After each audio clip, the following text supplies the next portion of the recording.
Welcome to the newest version of Marketing 3550. As we mentioned or discussed previously in our face-to-face classes, there's three major components of this course: transportation, warehousing, and inventory management. They all are interrelated, and we're now ready to take a look at the warehousing sector. And for this particular video, what we want to do is talk about some of the basics of warehousing. And incidentally, although the label says Susan Clinton, understand that this is my wife's Zoom account that I'm using while I try to figure out exactly what I want to do as far as delivering these lectures and eventually getting us to where we're in a synchronous mode. But for right now, we're going to be just fine looking at it this way. So for this particular lecture, we want to talk about the idea, the basics of the warehousing industry. So you see here on the screen that the estimated value of U.S. warehousing in 2019 was put at $74.2 billion. So that's a very large amount of money, which is kind of humorous for an industry that at one point people thought was going to go away because of the sort of the demise of the wholesalers. That's certainly not true any longer. Warehousing is actually more important than ever before. If we expand this out to a global viewpoint, in latest figures that we have from 2017, the global warehousing market is estimated at $475 billion. Now, you might see different figures depending on who you use as a source. Sometimes people look at the value added and include that as part of the number. But no matter how we cut it, it's a very, very large amount of money. When we break down warehousing as a section, we talked about this also earlier in the class. I think I drew it on the whiteboard, sort of an estimation. You can see here that the warehousing area is 26% of overall of the logistics costs that we can talk about. So it's over over a quarter basically of the cost that we can look at in the logistics channel, which is, of course, one of the reasons we're so interested in it. And note that 43% of that is transportation and 21% is inventory management. And when you think about how closely intertwined warehousing and inventory management are, together they make up almost 50% of the logistics cost. And then you have administrative costs and order processing costs. And again, depending on the source that you look at and the year, you'll generally see that those two smaller slices of the pie generally never exceed 10%. They're oftentimes under that. And so these numbers will fluctuate, but not too much. The main point, though, is that it's a very, very significant chunk of the amount of money that is spent in the logistics efforts. If we break down the warehouse operating cost distribution, notice that 50% of it's related to the idea of order picking. So when we get to this the idea of operational expenses within the warehouse, we're going to look at these over the next couple of weeks as we break down warehouse functions. Storage, shipping, receiving, and other make up a good bit of this as well. And we're going to look at all these different facets as we move forward. So this is how the costs break down in the warehouse area. Major functions of warehousing. For the longest time, you would find people talking that there were two major functions of warehousing. Depending on who you source these days, many people still refer to those two. I prefer to think about it as there's three major functions of warehousing today. And the first is movement. So whenever we have products, i.e. inventory, coming in or out of the warehouse, they have to be handled. So there's movement throughout the warehouse. I can be on the receiving side when we're moving inventory off of whatever transportation vehicle it has come to our door via. The transfer within the warehouse, where do we move the product to? Order picking, so when we have an order and we compile it and go ahead and get it ready for packaging and shipping, it has to be handled again, and it goes through different movement processes. And then the actual shipping, boxing it up, perhaps palletizing it, depending if perhaps even if we're going to containerize it, and then getting it out the door. So movement has always been identified as one of the major functions of warehousing. The second major function of warehousing is storage, which sometimes you'll find people in this industry will refer to this as dwell time, DWELL, dwell time. And if your dwell time is too large, that's generally considered not to be a good thing in warehousing.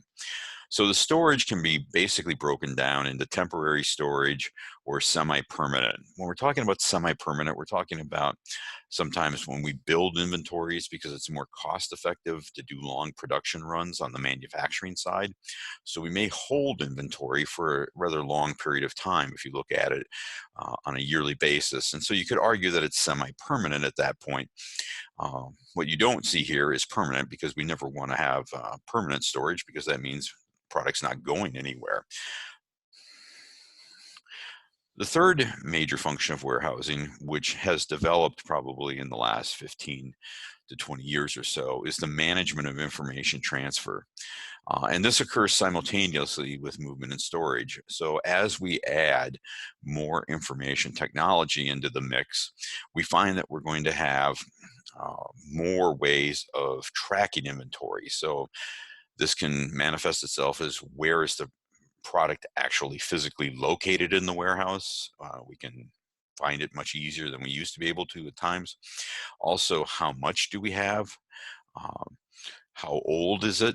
Um, how many do we have of a particular item or stock keeping unit, SKU? So the management of information now within the warehousing is a major function that takes place, and we have much, much better information than we used to have. It's not that this information didn't exist, it was just when it was paper-based, it was very, very hard to stay up with it, and a lot of mistakes would be made. As we go forward, talking about warehousing, there's some common terminology that's used in the warehousing field. And so we should think about this right from the very beginning so that we can go ahead and talk about things without having to constantly wonder what we mean. One of these is order cycle time. It's also known as lead time, and I use the terms interchangeably. And essentially, order cycle time is the elapsed time from the order placement until order delivery. Now, on a most technical level, this means that we're looking at all 5 areas of that pie chart that we talked about, of which warehousing is only part of it. But it's very important to understand that warehousing is part of the order cycle time, because a lot of times when you look at a distribution chart of where do the major delays occur, oftentimes it revolves around warehousing. Fill rate is a very common measure of productivity in the warehousing environment, and it simply is a portion of a customer's demand that's satisfiable from on-hand delivery within the warehouse. So when we look at this, let's say that we have 100 units. Well, no, let's say we have 90 units and our order is for 100, and so we can supply 90. So the fill rate in that case is 90%. And that's all the measure is, that whatever the order is, how many did we fill? Now, what's important to understand about fill rate is it's closely linked to customer service objectives in the warehousing area. When we look at customer service, you have this chart that we will examine probably later when we're talking about customer service levels in warehousing. It's pretty easy to get customer service gains in the fill rate area when you're going up to roughly the 80 or 85th percentile. Beyond that, it takes increasing amounts of inventory to achieve higher and higher fill rates. And so once you get up above, let's say 93, 94%, to close that to 100% is usually prohibitively expensive. So when you look at fill rate percentages, don't be surprised if 93 to 95% is a very standard operating objective, because that is something that can be done at a manageable cost. And remember, we're talking from the beginning of this course about the idea of effectiveness and efficiency. So effectiveness is trying to satisfy the customer, but trying to do it as efficiently as possible. Stock out, generally speaking, hopefully we've come across this before in marketing classes, but there's no inventory on hand to fill an order, or the order exceeds what we have, so we stock out. And typically with stockouts, a couple different things can happen. Number one is the customer accepts a back order, and when we replenish our inventory, we simply fill the back order and we ship it out. Second possibility is the customer doesn't want the back ordered amount. So we ship what we have and we lose the sales of the stock out amount. Third one is we've had too many stockouts with a particular customer. They're disgusted with us and they drop us. And we'll talk about this a little bit later in the semester, but stockouts, generally speaking, result in unhappy customers, by and large. Cross-docking is simply the movement of goods from an inbound transportation immediately to an outbound transportation. And it's really designed to mix a load of goods for a particular destination from a variety of inbound vendors, uh, so that we can go ahead and try to take some costs out of the system. If you think about this in terms of uh, the idea of storage, we are trying to eliminate storage basically when we're doing a cross-docking operation. You will hear people talk about receiving activities or receiving of goods in a warehouse. This is an umbrella term for all the activities that are related to the unloading and receipt of materials entering the warehouse. So this is generally taking the merchandise off of a transportation vehicle, and moving it into the warehouse and checking it against the order to find out what we got, make sure we didn't get shorted, etc. From there, it proceeds to the put away, which is simply the act of placing the goods into storage. However, we're going to run our inventory, whether we have pre-designated areas or if we start looking at an automatic storage, automatic retrieval system, an ASAR, as it's frequently referred to, where the computer selects where things are going to be. They don't really worry about keeping a defined set of areas for certain types of inventory because the computer just remembers where everything is. However it's handled, the put away is we've now received the goods and now we have to put them someplace and get them out of the way.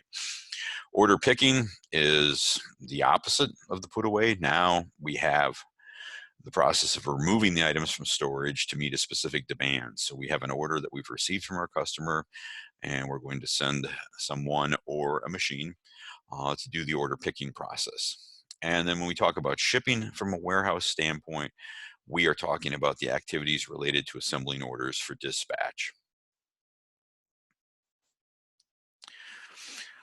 As we proceed through looking at the warehousing, we're going to run across on multiple occasions different activities and trends that are affecting the warehouse industry. Certainly, I think one can argue that right now the biggest one is the e-commerce growth. That because of the e-commerce growth, market position warehouse space is critical. And tightly related to this is the idea of need for speed. Um, the warehousing industry is grappling with how do they fill orders quickly enough to meet consumer demands. Related to this is the omni-channel fulfillment. We typically used to talk about multi-channel marketing systems and channels, and with the multi-channel system, uh, we can think about those as generally being from the same company but being in competition with each other where they didn't really work together. Whereas the omni-channel fulfillment is we don't really care how we get the order. Whichever channel can fill it will fill the order. And so trying to manage that, the warehouse may be trying to fill a retail order that's been placed. It might be an online order that's been placed, and it doesn't really matter. They're going to be working with that. I've already talked a little bit in class about that warehousing jobs are not exactly the most prestigious jobs that one might have. And so there's a continued lack of qualified labor in the warehouses, especially in terms of literacy, because you get a lot of people who are not from the United States. English is not their first language. And so you have to figure out ways to work around the idea that how are we going to communicate with people that may not have the best command of the English language. We also have increased returns, which is related to the e-commerce, and interestingly, social media has been blamed for some of this because of the spontaneity that it creates in ordering. When people will just, it's so easy for people to order. If they're looking at something on Instagram and they, oh, I like that, I'm going to go order that. And so what you have, and this generally can be considered under the umbrella of reverse logistics, is what you'll normally hear it referred to as. But increased returns uh, are, or is an area that proves very vexing for the logistics function in warehousing, particularly if the merchandise comes back and it's not packaged correctly and it has to be repackaged, or it's damaged. So you have certain types of situations that don't lend themselves very well, uh, because for the most part, our logistics activities are designed to flow one way. And although the concept of reverse logistics has been around for a number of years now, there's still difficulties in processing returns. The next point we want to talk about is the increased outsourcing to third-party logistics, or 3PLs as they're referred to. And a 3PL, or third-party logistics provider, is basically a company that all it does is logistics. So it's essentially focused in on providing a core competency of the logistics function. And we find that more and more companies are turning to the 3PLs, in part because the 3PLs will control warehousing. They have warehousing assets at their disposal already. But more importantly, some of the information technology that's implemented, a single company might not have the amount of merchandise flowing through its system to help pay for that. Whereas 3PLs, of course, can distribute the cost of increased and expensive warehouse management systems, for example, over numerous customers, and then it becomes affordable to do that and to implement that technology, where that may be challenging for an individual company. So many of the companies now have turned to 3PLs to manage the logistics activities.